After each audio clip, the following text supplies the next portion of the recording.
All right, Mark. Good morning. Happy Monday. Happy Monday. How's the weather in Michigan? Well, the weather in Michigan is as you would expect. It is gray, nasty, cold, windy, and a short-term and long-term forecast of more of the same. I ask facetiously because I'm originally from Michigan, and it's just a fun joke. Do you Well, want to it's ask interesting. me how my weather is, or does Well, that make you well, angry?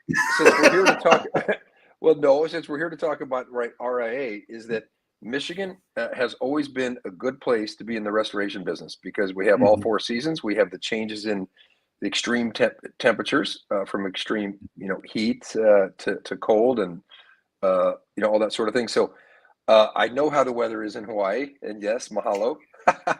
And we have good restoration weather in Michigan. Yeah, there's no season in Hawaii as far as restoration is concerned. I remember when I was in the industry in Michigan, I would make half of my annual income in the first 3 months of the year because of the freeze. You never knew when it was going to come, but it was January or February, and it was always good. Yep, that's right. So you have an insane background in the restoration industry, and I didn't know about your background until I saw you present at the experience this past year. So I think that that's a great place for us to start our conversation. Why don't you take a moment and tell everybody here how you got started? Because it is an incredible story.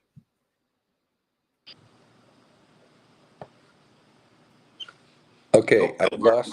Okay, now you're back. I'm sorry. I lost the audio for a second. No worries, man. So I was just asking you, like I had the privilege of sitting there listening to your talk at the experience this past year, and I never knew like your personal history in the restoration industry until that moment. And I think that's a great story. So I wanted to give you the opportunity to start there. Just talk about the origin of Rocky Mountain Cat and everything like that. Okay, I will give kind of the Reader's Digest version, in the interest of time. But it was 1996 before I ever even heard of the restoration industry, and I graduated from college in 1990. So in essence, I was 27 years old. And the only reason I even heard of the restoration industry is I wanted to relocate from Omaha, Nebraska, where I was living, to Denver, and I was looking at buying a company, but I didn't have much money. And I'd met with an accounting firm, and they suggested I meet with a broker, and this broker had a company listed for sale privately called Rocky Mountain Catastrophe. And so I found out how much it was for sale for. I could not afford it, and I had a business partner who I wanted to be in business with. His name's Jeff Johnson, who today is chairman of First On Site.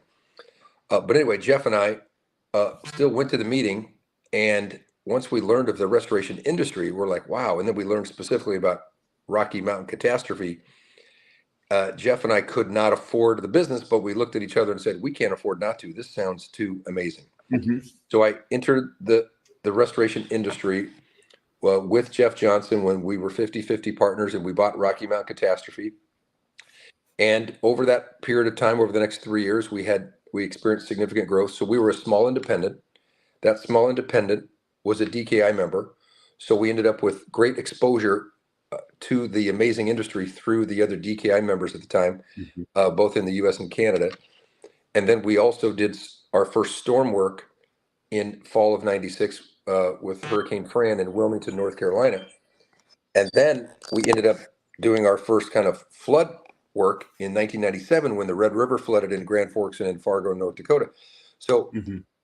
and then in 98 when Hurricane Georges hit San Juan, Puerto Rico, and then Biloxi, Mississippi. So anyway, we were that independent that was then growing, doing storm work, DKI member, but out of capital. Like we literally, you guys know that in order to grow, it takes capital. And so as we were growing, we were undercapitalized almost the entire way. And as we Mm-hmm. were struggling to make payroll and all those things that happen to small businesses, especially when you're growing, Oh yeah. serendipitously at that same time, at about the 3.5 year mark in 1999, our phone rang, and it was the actual the German company that started the Belfour brand in Switzerland, and they had called, and the CEO of Belfor International, the founder of Belfor in Europe. His name's Hans-Jörg Schutte. George called and introduced himself, said he heard of our company as a young, kind of up and coming, growing company, and that wanted to come to Colorado and meet with us. Well, he did. And then he told us they were there to meet with several companies and decide who they wanted to, quote, partner with, or he used the term collaborate with. So now they're deciding who to collaborate with. And they met with several companies, BMS Cat, ATI, Inricon at the time, us, and somehow they chose us. And again, this is one of those scenarios where when you look back at it, when the history is written, oh, well, that's fine. You guys did Rocky Mountain Catastrophe, then you started Belfort, which we did. But believe me, what Belfort didn't know at the time, the Europeans, is that Mark Davis and Jeff Johnson, we needed a financial partner. We just didn't want to come out and tell them we needed a financial partner. And they needed a platform to enter the US and Canada. And they chose us as their platform. So Nice. In 1999, they chose Rocky Mountain Catastrophe, which we then sold 80% of our company to Belfor. We changed our name to Belfor, and Jeff Johnson and Mark Davis started Belfor in North America. And then they gave us a $400 million budget to grow and consolidate the industry, which we did. We bought companies like Enricon and Bridgeway Construction, and then really did create the market leader via acquisition, starting with our acquisition with Belfor. And then I decided to sell my shares. Jeff sold his, and then a year later I sold mine. And then I fulfilled a non-compete. And then after the non-compete, I couldn't wait to get back in. So part of this is when you think about some people, you've decided to sell, and maybe you'll be back in. I mean, there's a lot of people in your shoes, in my shoes. The kind of, what would I say, allure of, oh, I sold my company. I was a young guy. It was very attractive to me to have an exit. But I will tell you that after the exit, I had seller's remorse. I wish I hadn't sold my shares, and I wish I'd stayed at Belfor at that time. But then during my non-compete, since I'd wanted to get back in, I then planned my reentry.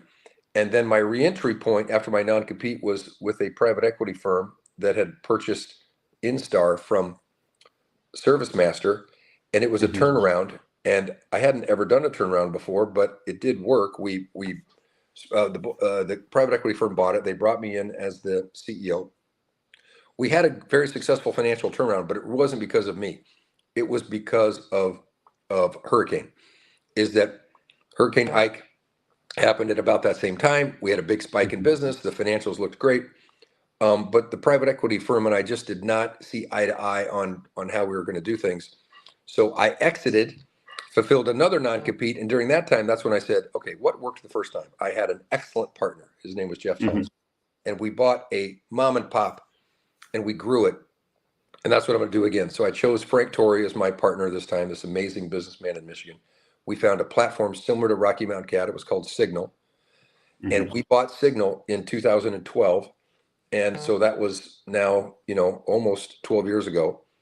And so Frank and I have had an amazing run with Signal. The company was doing about 9 million a year in revenue. And the first year we bought it, we did 130 million. And again, back to the tailwinds of when you have a storm that helps you with that. And then instead of paying ourselves a bunch of money, we used the balance sheet enhancement, which clearly we got paid every penny, by the way, of all that work in New York that we did for the city of New York after Superstorm Sandy. We then parlayed those profits into buying the Puroclean franchise network, which was somewhat of a turnaround also. It wasn't doing well. There were 200 some locations. We bought that in 2015, and we've subsequently added 270 locations. We're now at 470. We've executed a successful financial turnaround. We're going to hit 500 units in April of 2024, where we will be at 500. But what's more important about that success is we're only successful when our franchise owners are successful. And the average revenue of a Puroclean franchise has gone up 4 times since we bought it.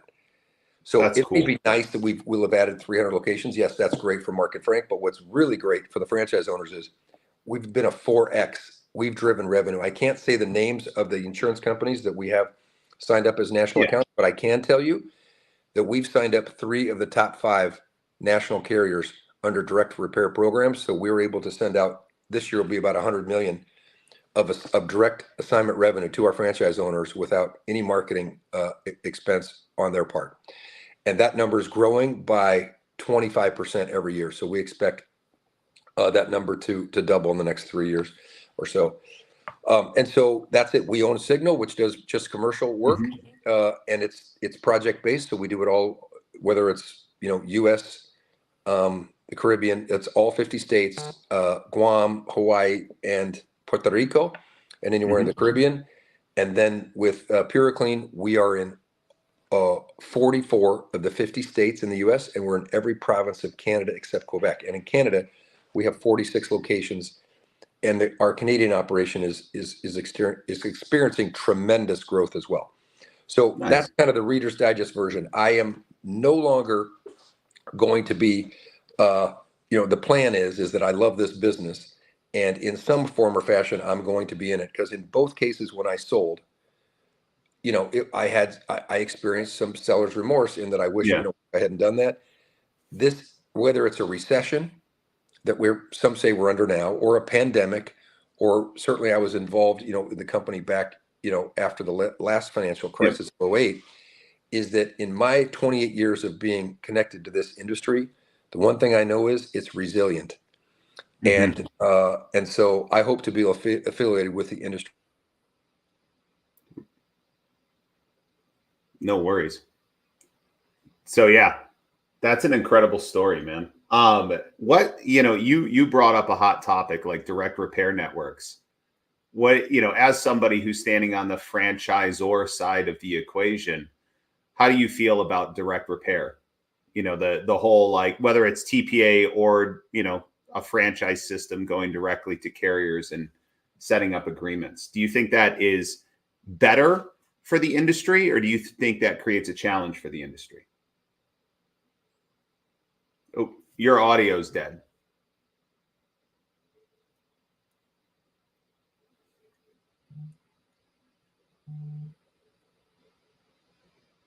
I cannot. So what happens when you're Mark Davis and your phone rings off the hook while you're trying to take a Zoom call? No worries. I still can't hear you, man.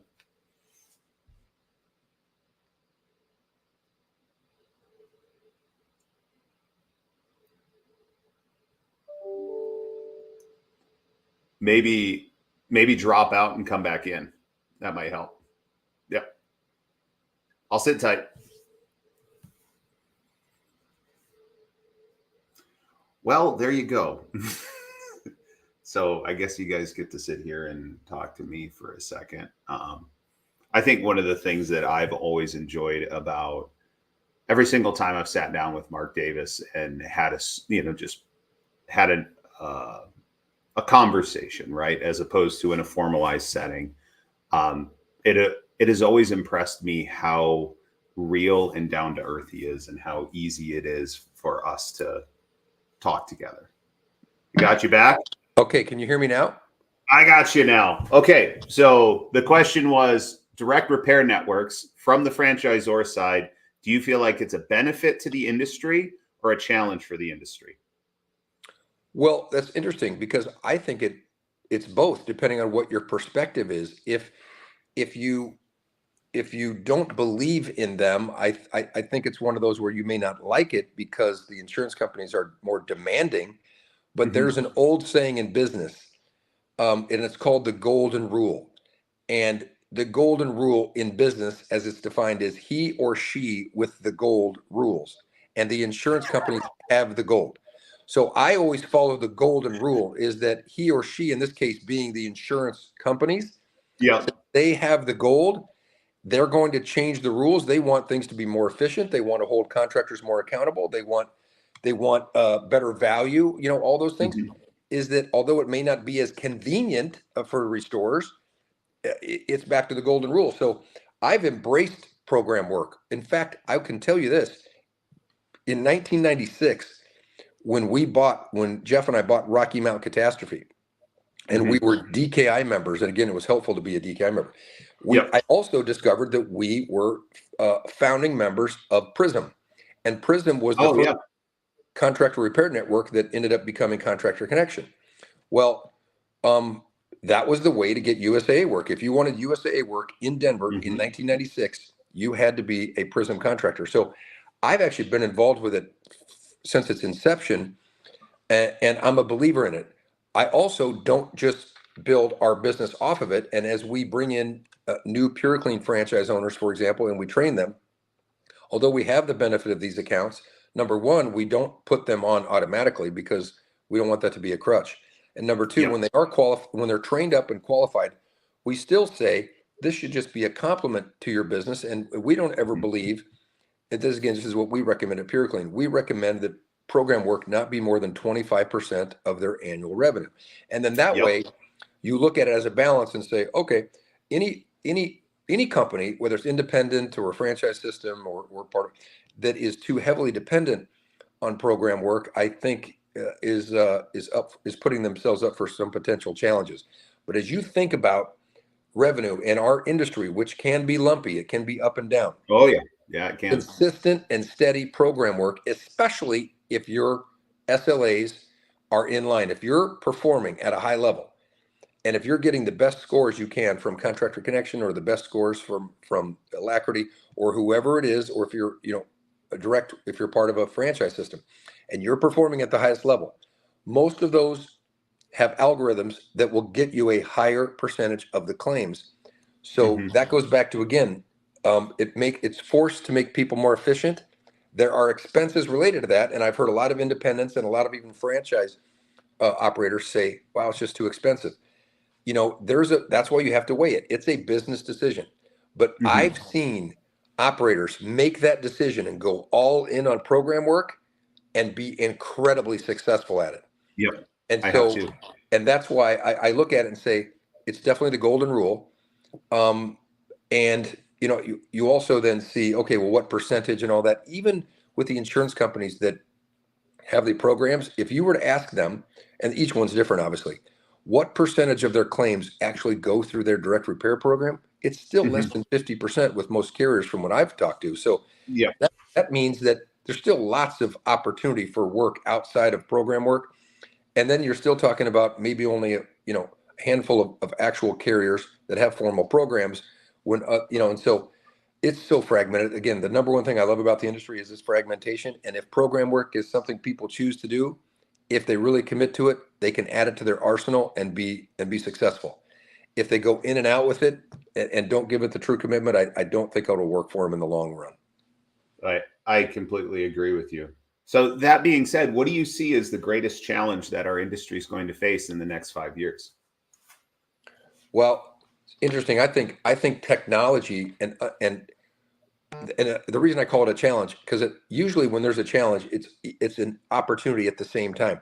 So I would put this under both. I really believe technology is a big opportunity for everyone in the industry, but I also believe it's a big challenge because, back to the golden rule, the carriers are going to embrace technology, or they're going to embrace AI, they're going to embrace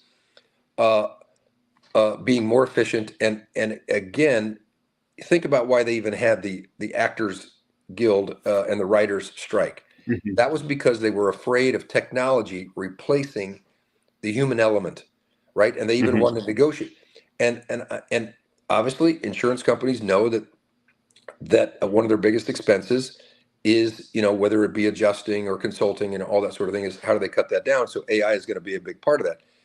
And so it's going to be a great challenge for restorers, because for those restorers that aren't going to embrace the push to more AI and more technology, they will get left behind, because it's happening already. It's already happening.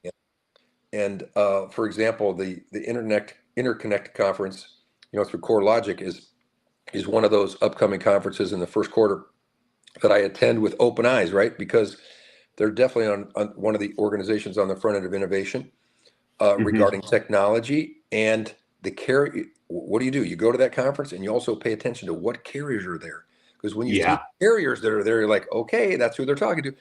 And they keep things close to their vest. But that's one of those things where I really do believe that, and even though we've had obviously a lot of progression in technology, I think it's going to be leaps and bounds more over the next 3 to 5 years than what we've seen even in the last 20.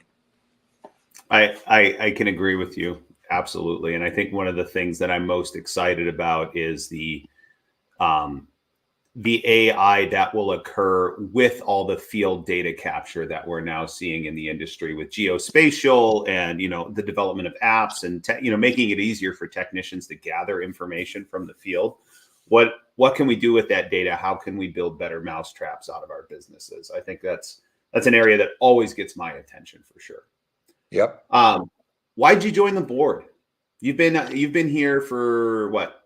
Is it 3 years now? Are you in your third year? No, I'm just finished. Yeah, just finishing my second year. Just finishing your second. So tell us why you joined the board. Well, what's interesting is that my mentor, probably my primary mentor in the restoration space, was the former CEO of Enricon. His name is Randy Fenton, and Randy was a supporter of the RIA and had suggested I get involved in it.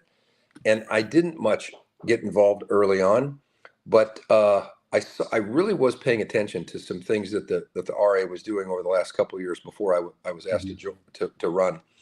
And I respect the Moore family a lot at ATI. And I was talking to Jeff about his board experience. He said, maybe you should run. And I said, well, what, Jeff, it's not like I certainly don't want or need any additional attention or anything. I would only want to do it if there would be some value that I could provide. So tell me, what are you looking for? And he kind of explained what the goal of the RA was, and that looking to bring in more enterprise members and really expand membership through reaching out to different franchise concepts, franchise operators, and that if because of my Puroclean ownership, that I think maybe that could really make an impact. And one of the things that I love, a lot of things about RA, but the training aspect is one of the most important. And knowing that those that are active within RIA and that attend the events and attend the training, they get a multiple on their return of time and money. And I see that through my own franchise system. So I'm like, okay, then maybe I should, because if it's really going to help benefit the industry, and how would it do that, is that I believe I could help elevate or raise awareness of the true benefits that RIA provides, and that others may want to join if I can help elevate kind of the exposure to that. So I decided to run, and that's why I am. And by the way, I've been pleasantly surprised. I knew the RA was making great strides, but wow, once I got on the board, I realized, okay, there's been significant. Mark Springer and Katie Smith and a number of those people, Ben Looper, they've been working a long time, especially Mark Springer, I think, who's been on the board. I don't know. He's been committing a significant amount of time and resources to the RIA for well over a decade. And as I learned more about the history, I'm like, okay, that is a true servant leader. He is not doing that for any self gain at all. He's doing that for the benefit of the industry. And this industry has been so good to me, Anthony, that I really believe if I can do anything to help it selflessly, that I'll do that with pleasure. And so that's why I love being on the board. I hope I'm contributing. I think I am, but I also think there's more that I can do, and I'm looking forward to continuing my volunteer work and active participation as a board member. I can tell you, so I'll give you that affirmation, man. I can tell you, as sitting in the room with you, you are contributing for sure, and you see our industry through a much more seasoned and higher level lens than most. And so when you make comment on a given issue, you're one of the voices I always stop and grab my pen and start writing, because there's, you just have so much history behind what you're saying. You'll be like, hey, remember in 2001 when this happened? And I'm like, dude, in 2001, I was sucking water out of basements. Like, I don't remember 2001, but so I'll give you that, man, because I've always appreciated your commentary and how you contribute to our board conversations. You mentioned one of your mentors. What other individuals kind of took you under their wing or served as sources of inspiration for you as you were building businesses in the industry? Well, number one, maybe Randy Fenton's 1B, because 1A is definitely George Schutte. He is Swiss. He lives in Zurich. He was the architect and the founder of Belfour. So regardless of whatever a TV commercial might say or some propaganda today, the architect of Belfour worldwide is an amazing Swiss man named Hans Jörg Schutte. His nickname is George. And George was the first one through his company in Switzerland called RAG. They changed the name to Belfour, and they created the name Belfour. And they even created that name because they hired a PR firm to come up with a name that wouldn't offend anyone in any other country, that they could consolidate and become a global brand. The PR firm recommended that name. That's how it was chosen back in like 1997.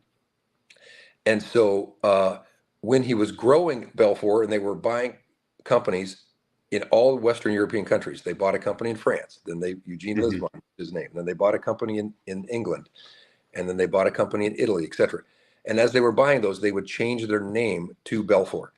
And they went to the board of the German company that owned the brand and said, look, we're now the market leader. And the board said, okay, you might be the market leader in Europe, but look at the insured values. And they had information from Swiss Re and from Munich Re, reinsurers. And they showed that, 60% of the insured values were in North America.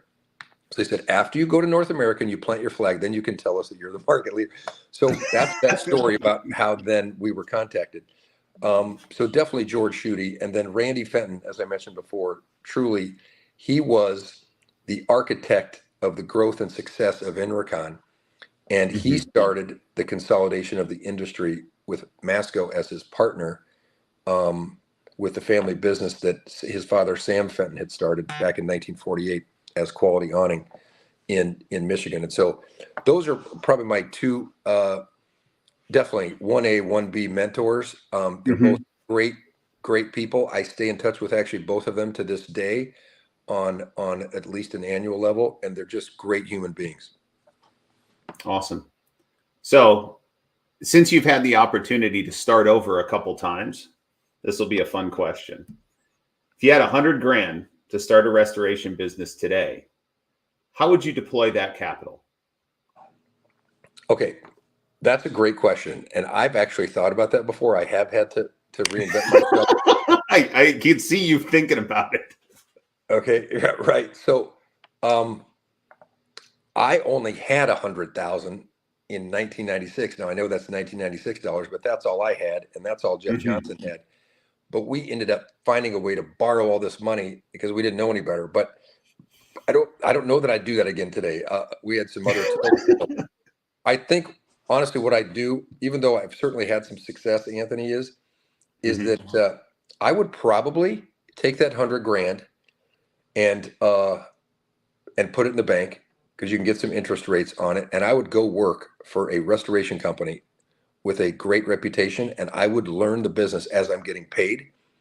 And I know that sounds, what do you mean? Because ultimately you want to be your own owner. You want to be your own boss. But I think the best way to do that is to go learn the business first. So that's what I would do. I would put the money in the bank, so because I wouldn't know where to direct it yet, and I would go work for a restoration company, and I would learn as much as I can. I'd want to work on the water side, be a water tech. I'd want to be a fire tech.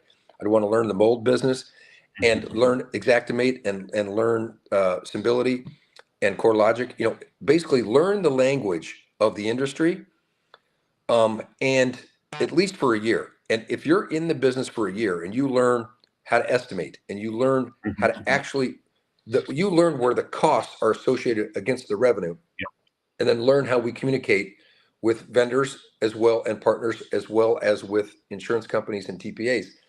Then I would take that $100,000 and I would go buy a small restoration company, or I would buy a franchise that was going to teach me the business as an owner. Because it's one thing to know the owner, as I've known the business as an operator, and there's another thing to learn the business as an owner. But in my experience, if you can find, and we often do at Puroclean, find former general managers of either other franchise that want to then transition up into ownership, the most effective owners are ones that understand the operational aspects of restoration, of the details there. And so that is what I would do.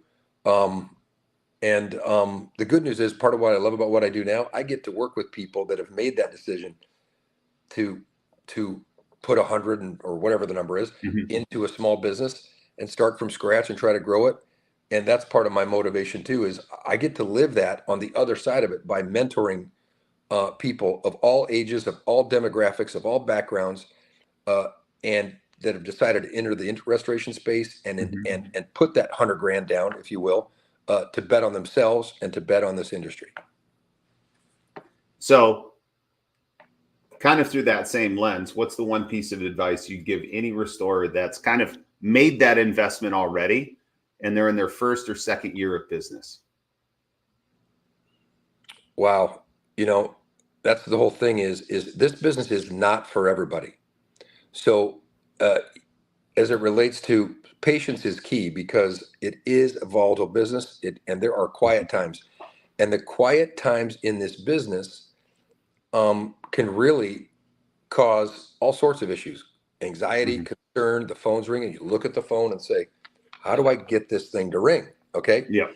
Um, and yet, over time, we know, and many of our seasoned owners know that over time, if you follow, the basic guidelines of the business, right, where you Mhm. certainly need to be marketing, you need to have great operations. Your operations can be your greatest marketing tool, but you need a shot and all those things. Is that I would certainly think that if someone's having challenges after a year or two, I don't think that you would be able to say, even in that time frame, okay, this either works or it doesn't. I would give it 3 years. Mhm. Okay, because there's the other thing is, you say, what's the balance of business? Is it just local market? Is it just emergency services, or is it emergency services and reconstruction? Mhm. Is it storm work? Is it regional storm work or national storm work? I mean, there are so many different kind of buckets of potential revenue that you can look into. And yet there's the old saying, if you don't, stand for something, you'll fall for anything. In that, what Mhm. is your niche going to be? Which is why sometimes we say just focus on the water mitigation and just focus on emergency services first. Why? Mhm. It's more frequency. 1 in 55 homes every year has a water damage. So that's an interesting statistic.